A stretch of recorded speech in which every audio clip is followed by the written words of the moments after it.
Hey, this is Wise Owl. Thanks for checking out my channel.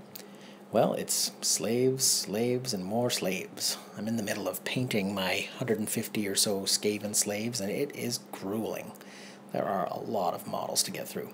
And so last week I took a break and painted up a couple of Minotaurs, and earlier this week I needed a break, and so I was just poking around on the internet and just kind of looking at and to see what people are doing, and I found this site for dice bags, dragonchow.com, and I was looking at my gear and thought, I've got all these dice lying around, I could probably use a dice bag. So I went on to Google and was searching for plans, and I came back to this Dragon Chow site because there was nothing really as good as what's there.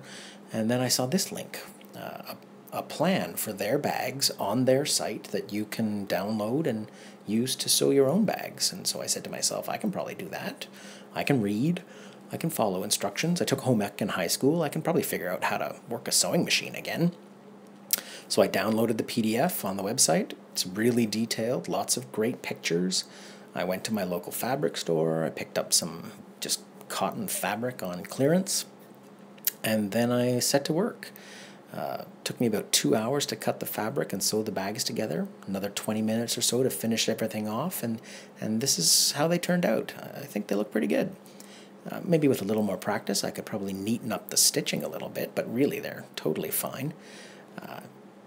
The fabric, the strings, the string locks, and the end caps cost me about $10. So it's a real bargain. And I got 4 bags out of what I purchased, with enough fabric and string left over to probably make another 4 bags if I wanted to. The bags easily hold my 85 Skaven Warpstone colored dice with room to spare. I bet you could probably pack in at least 100 dice into the bag and still have it closed tightly enough that no dice would escape. The opening is large enough for you to be able to look in and pick out a particular die. Like if you need your scatter die for something, it's no trouble to look in, find it, pick it out, use it. It's also pretty easy to just reach in and grab a handful of dice if you need, 20 dice for 20 attacks or something like that. It's no trouble to just reach in and grab what you need. And then the bag is sturdy enough so that when you're finished, you can just throw the dice back in and not worry about the bag tipping over and spilling out across the table. And then the whole thing locks down tight so that the dice are neatly contained and they won't dump out in your bag or anything like that. I'm going to give the other 3 bags away to guys I normally game with, so guys, if you're watching, sorry to spoil the surprise, but you're getting a dice bag the next time we play together. So that's it. Thanks for watching my video on dice bags. If you need a rainy day project, or your wife or girlfriend is looking to give you a gift for something, birthday or whatever, or she just wants to contribute to the hobby a little bit, that's a great little 1 or 2 evening project that yields some great results.